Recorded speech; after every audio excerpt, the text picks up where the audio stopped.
When do you think you've been proudest of using your own voice? I did a film with an absolute idiot of a co-star. And this human being was being so insecure and angry because this person couldn't get the scenes out. And I think I was so vulnerable and comfortable that I got screamed at. And I would cry walking off stage. Ryan was looking for purposefully trying to make you laugh. Yes. Go on, in what way? Before I break, and I'm the easiest to break it, Chris Pine used to call me Giggles Godot, just because I laugh all the time. So I'm super easy to break. And when I try to hold it in, my eyes start to twitch. So if Ryan would see the eyes start to twitch, he would punch me with jokes until I broke. It was a very expensive movie for many reasons.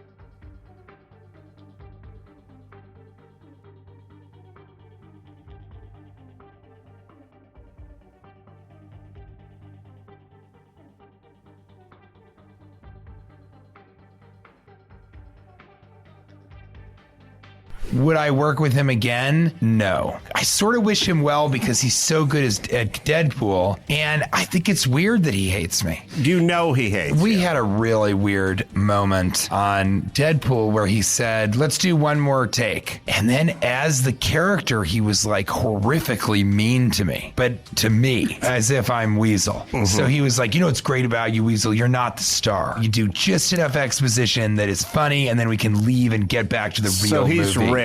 I just kind of listened and thought it was weird, and then I got off stage and I walked over, and the whole crew was acting weird. And then I went up to Kate, and I was like, that was weird, right? And she was like, of course it was weird. It was insane.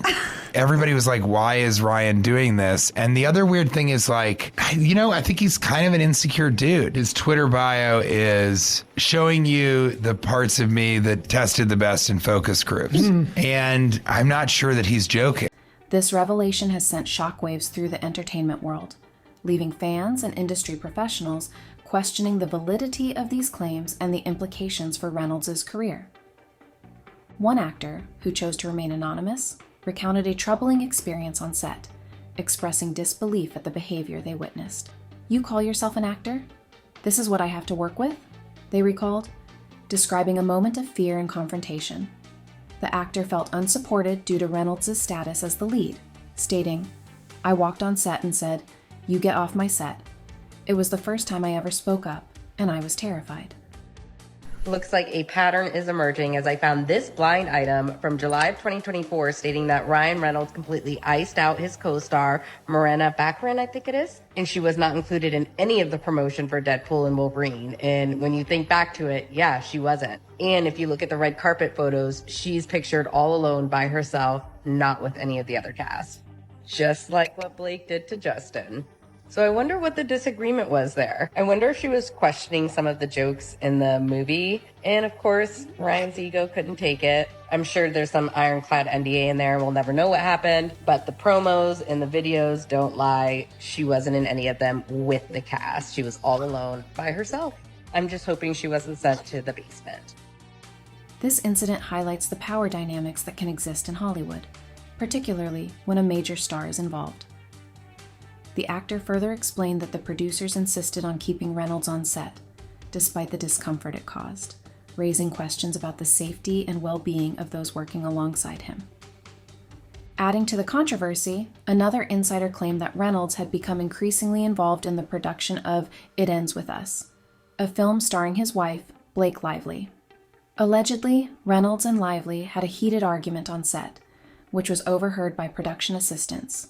The source speculated that the argument stemmed from what Reynolds saw in the dailies or read in the script, suggesting that he was deeply invested in the project. I mean, I used to collect Marvel comic books. I loved Marvel comic books. If all this was coming out in '86, we'd be all down with it. I met a kid I'd never met before at a party the other day. He asked me about what I felt about superhero movies. He's talking about how he saw the first Iron Man when he was 4. To him, Marvel movies and DC movies, are movies. And there've been actually almost no competition to show him that there can be anything else. So going to the movies means going to see those movies. From that day forward, the insider claimed, Reynolds began to act as a chaperone for Lively, attending the set daily and attempting to rewrite lines, effectively trying to take control of the project from director Justin Baldoni. This behavior raises concerns about the boundaries between personal and professional relationships in Hollywood, particularly when a spouse is involved. In recent developments, Robert Downey Jr. reportedly turned down an offer from Reynolds to appear in Deadpool and Wolverine. Your movie, Life. Yeah. This is you and Ryan Reynolds. The set was crazy. International Space Station, the whole movie takes place zero gravity. We're floating around on wires, and we're being chased by an alien. When we would cut, we just couldn't stop laughing. And producers brought us to the side, and they were like, we need to talk to Ryan and Jake. And they were like, cut it out. We are wasting so much money. I was like, we're starting a bromance. Give us some time. Cue Instagram. Fans had speculated about a potential cameo from Downey's iconic Tony Stark, especially with the Marvel Cinematic Universe, MCU, exploring multiverse storylines. However, sources indicate that Downey declined the opportunity, possibly due to his desire to move on from his Marvel role after Avengers Endgame. This news has disappointed fans who were eager to see the legendary Iron Man share the screen with Deadpool and Wolverine, highlighting the complexities of casting decisions in the ever-evolving landscape of superhero films. Meanwhile, over the weekend, SNL did its 50th anniversary tribute, and there was one moment that seemed to stand out. That was a moment where Tina Fey and Amy Poehler called out Ryan Reynolds in the audience, and it was a little awkward. I have a question. Oh, hey, Ryan Reynolds. Hi. Hey. Ryan Reynolds, how's it going? Great. Why? What have you heard? Joking about how you and your wife essentially tried to leverage by accusing him of sexual harassment is not amazing. It's not an amazing look. I think it's going to do serious career damage to Ryan Reynolds, and by the evidence, it probably should. Adding to the growing list of controversies, T.J. Miller, who played Weasel in the first Deadpool film, has parted ways with the sequel due to creative differences with Reynolds. Miller revealed that Reynolds, as the face of the franchise, sought greater control over its direction. It became clear that Ryan wanted to be in control of the franchise. Miller explained, "If he decides he wants to control it, then he's going to control it." This clash in vision ultimately led to Miller's departure from Deadpool 2, raising questions about the collaborative nature of filmmaking and the challenges that can arise when a star takes on a dominant role in a project. Amidst these controversies, rumors have surfaced regarding Reynolds allegedly excluding his co-star Morena Baccarin from promotional activities for Deadpool and Wolverine. No!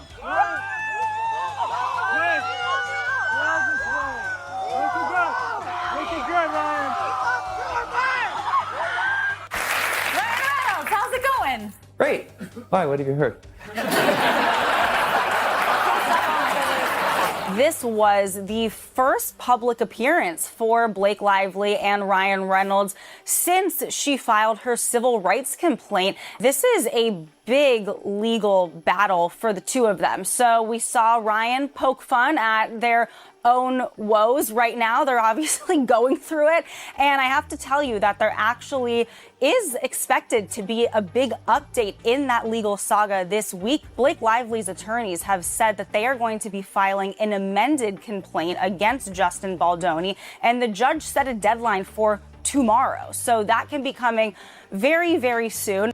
A viral TikTok video referenced a blind item from July 2024, suggesting that Reynolds completely iced out Baccarin during the film's press tour. Fans have noted her noticeable absence from many cast interviews, as well as her frequent solo appearances on the red carpet, sparking speculation about a potential rift between the two actors.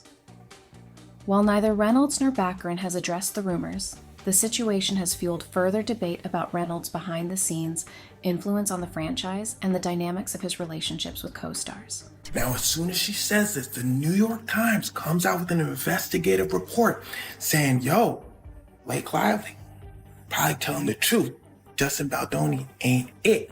It all comes down on Justin Baldoni. People are cussing him out. He's losing awards. He's losing work. He gets dropped by his talent agency. But here's where things start to get wicked. Justin Baldoni don't take this lying down. Justin Baldoni decides to pull an Uno reverse card. He says, but it is I who is suing you. He sues Blake Lively, the New York Times, and Ryan Reynolds. I need you to listen closely. Quentin Tarantino, known for his bold opinions on Hollywood and filmmaking, has also shared his thoughts on Ryan Reynolds. While he hasn't directly accused Reynolds of any wrongdoing, Tarantino has made it clear that he isn't a fan of modern superhero films, many of which Reynolds is heavily associated with, particularly Deadpool. The legendary director once stated that he has no interest in making a superhero movie, and some believe this could be partly due to actors like Reynolds, whose comedic and self-aware approach to the genre defines a major trend in Hollywood. Ryan Reynolds had an ensemble cast of 45 different actors join him for Deadpool and Wolverine, but one person who told him no was Jordan Peele. Making Deadpool and Wolverine, Ryan Reynolds' initial plan wasn't to have Hugh Jackman in it and actually just have it be called Deadpool 3. That was because the initial plan for Deadpool 3 was to have it to be a road trip Christmas comedy about Deadpool traveling to the North Pole. And Ryan Reynolds, who is a big fan of Jordan Peele's work as a writer, director, and actor, wanted him to play a villain in the movie. Jordan Peele told Ryan Reynolds no, saying he was just too busy doing other projects. Then after Disney bought Fox for $71 billion, there was actually a several-year delay for Deadpool 3 and a lot of things got changed. 2 years later, Ryan Reynolds asked Jordan Peele to come back and play a villain in Deadpool and Wolverine. He gave the same exact excuse this time, saying he was busy once again. Looking at Jordan Peele's credits, it points to another reason where he used to just act and not direct or write. His more recent credits are him as a director and producer, and he only acts when he's running the project. And also during this period, he was in talks with Marvel about directing a new X-Men trilogy, but that seems to have fizzled out. Very likely Peele won't act without directing. With that, I'm Charles Pearl. Subscribe to learn something. Tarantino's comments reflect a broader critique of the superhero genre, which he believes lacks diversity in storytelling and originality. In light of these developments, the entertainment industry is abuzz with speculation about Reynolds' behavior and the potential impact on his career. The allegations of blackmail, manipulation, and exclusion have raised serious questions about the ethics of power dynamics in Hollywood. As more information comes to light, fans and industry insiders alike are eager to see how this situation unfolds. Will Reynolds address these allegations directly, or will the controversy continue to simmer beneath the surface? What are your thoughts on these allegations and rumors surrounding Ryan Reynolds? Share your opinions in the comments below as the conversation around this complex and evolving story continues.